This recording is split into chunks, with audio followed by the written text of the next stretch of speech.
Bismillahirrahmanirrahim. Assalamualaikum warahmatullahi wabarakatuh. Perkenalkan, nama saya Burhanuddin Rabbani dari Profesi Nurse.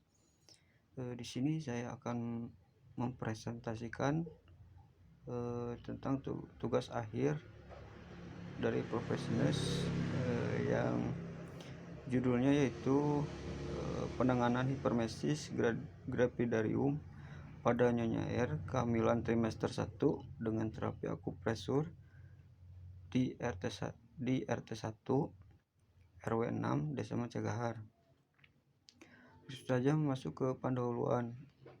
Kehamilan yaitu pertumbuhan dan perkembangan dari intrauteri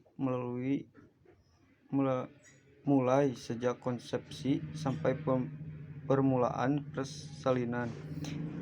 Saat kehamilan bisa terjadi berbagai penyakit penyulit kehamilan yaitu mual dan muntah yang sering dialami pada ibu hamil. Kondisi ini merupakan salah satu gejala paling awal kehamilan. Mual dan muntah saat kehamilan biasanya disebabkan oleh perubahan dalam sistem endokrin yang terjadi selama kehamilan. Penyebab utamanya karena tingginya fluktuasi kadar HCG pada saat mual atau muntah gestasional. Yang paling umum adalah pada usia kehamilan 12-16 minggu pertama, yang pada saat itu HCG mencapai kadar tertinggi. Mual muntah biasanya terjadi di pagi hari atau sering disebut dengan morning sickness.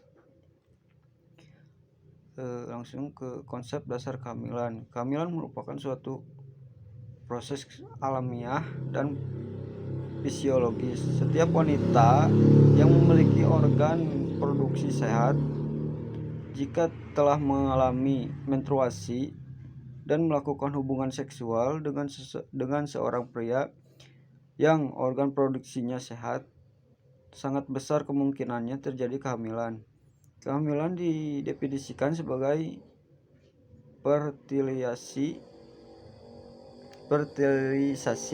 atau penyatuan dari spermatozoa dan ovum dan dilanjutkan dengan nidasi atau implantasi.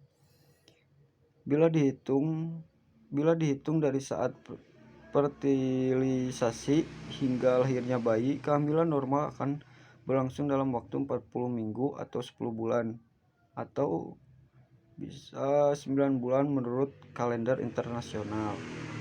Jadi dapat disimpulkan bahwa kehamilan adalah bertemunya sel telur dan sperma di dalam atau di luar rahim dan berakhir dengan keluarnya bayi dan plasenta melalui jalan lahir. Konsep dasar hipermesi. Kehamilan adalah sebuah proses yang dimulai dari tahap konsepsi sampai lahirnya janin. Lamanya kehamilan normal adalah 280 hari atau 40 minggu, dihitung dari hari pertama haid terakhir. Kehamilan yaitu pertumbuhan dan perkembangan dari intrauteri mulai sejak konsepsi sampai permulaan persalinan. Saat kehamilan bisa terjadi sebagai penyulit kehamilan yaitu mual dan muntah yang sering dialami pada ibu hamil. Kondisi ini merupakan salah satu gejala paling awal kehamilan. Tingkat mual dan muntah menurut Lestari 2019. Stadium pertama, ada mual dapat dijelaskan sebagai perasaan yang sangat tidak enak di belakang tenggorokan dan epigastrium, sering menyebabkan muntah. Stadium kedua ada retching merupakan suatu usaha involunter untuk muntah, seringkali menyertai mual dan terjadi sebelum muntah, terdiri atas gerakan pernapasan spasmodik melawan glotis dan gerakan inspirasi dinding dada dan diafragma. Stadium ketiga itu ada muntah, merupakan suatu refleks yang menyebabkan dorongan ekspirasi isi lambung dan usus ke mulut.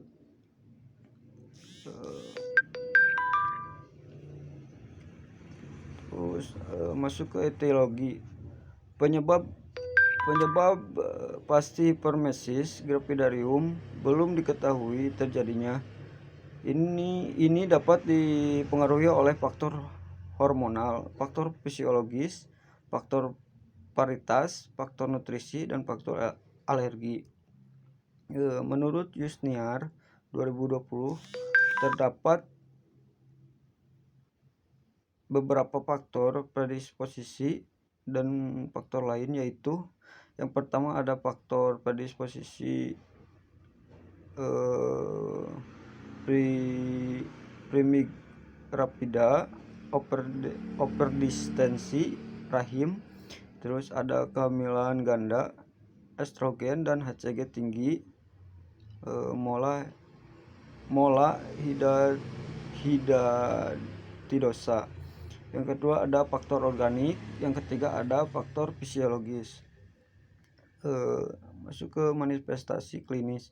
Gejala utama hipertensi gravidarum adalah mual dan muntah saat hamil lebih dari 3-4 kali sehari. Kondisi ini bisa sampai mengakibatkan hilangnya nafsu makan dan menurunnya berat badan.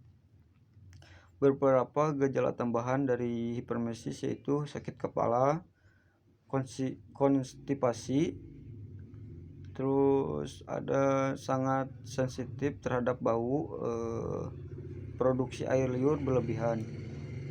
Patofisiologinya, perasaan mual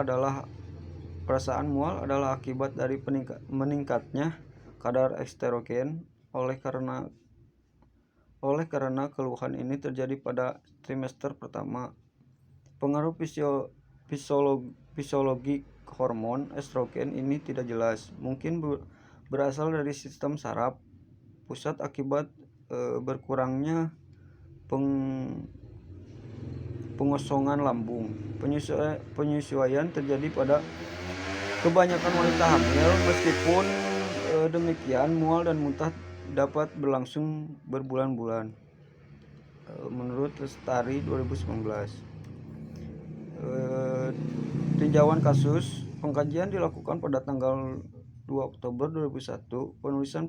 Penulis memperoleh data melalui wawancara, pengkajian fisik, dan observasi. Pada saat interaksi pertama dengan klien, yang penulis lakukan adalah melakukan pengkajian fisik yang dilakukan pada 2 Oktober 2001. Klien terlihat lemas, kesadaran kompos mentis. Hasil pemeriksaan menunjukkan hasil tekanan darah 100/70 dan nadi 90 kali per menit, respirasi 20 kali per menit, dan suhu 37 derajat Celcius.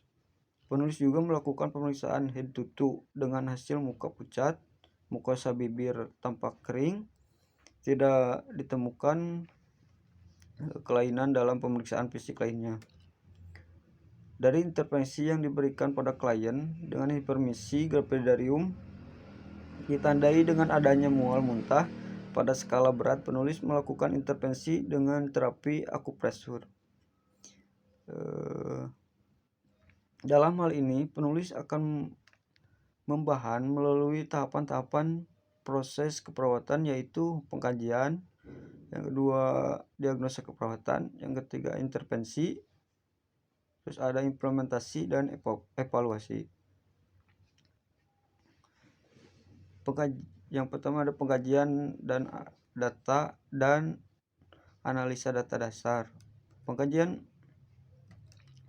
merupakan tahap awal dari proses keperawatan yang mencakup pengumpulan data. Tahap ini adalah alat utama dalam pengkajian awal pasien dan merupakan proses kontinu untuk memperoleh informasi yang diperlukan untuk asuhan keperawatan penyusunan. Pada saat dilakukan pengkajian pada tanggal 2 Oktober 2001, klien mengeluh mual disertai muntah dengan frekuensi lebih dari 5 kali dalam satu hari. Mual dirasakan pada pagi hari kurang lebih selama 3-4 jam. Yang kedua, diagnosa keperawatan. Diagnosa keperawatan merupakan langkah kedua dari proses keperawatan yang menggambarkan penilaian klinis tentang respon individu, keluarga, kelompok maupun masyarakat terhadap permasalahan kesehatan baik aktual maupun potensial. Terus yang ketiga, intervensi keperawatan. Perencanaan adalah suatu proses keperawatan. Intervensi keperawatan merupakan segala bentuk terapi yang dikerjakan oleh perawat yang didasarkan pada pengetahuan dan penilaian klinis untuk mencapai peningkatan, pencegahan, dan pemulihan kesehatan klien individu, keluarga, dan komunitas. Implementasi keperawatan. Implementasi keperawatan terhadap keempat dalam proses keperawatan secara umum.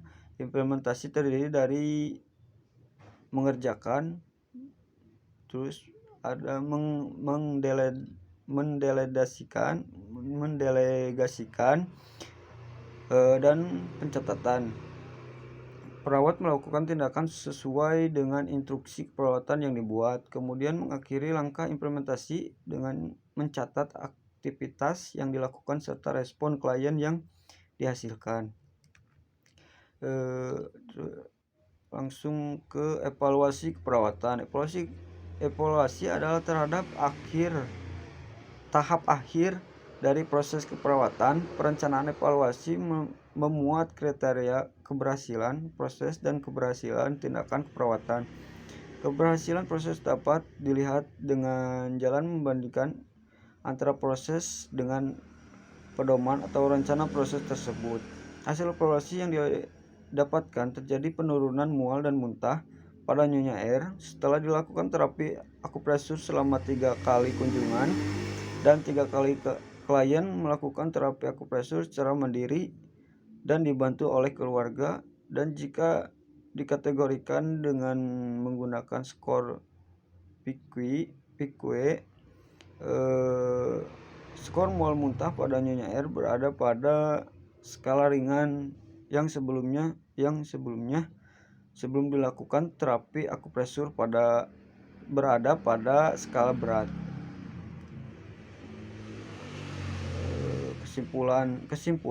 Kesimpulannya yaitu masalah yang terjadi pada Nyonya R yaitu hipermisi grapidarium. Masalah mual dan muntah yang dialami oleh Nyonya R berada pada skala berat yang mengakibatkan status nutrisi Nyonya R menjadi bermasalah. Berat badan menurun, nafsu makan hilang, mengalami kelemahan dan aktivitas menjadi terganggu. Berdasarkan masalah tersebut, penulis telah melakukan intervensi untuk mengurangi hipermisi grapidarium.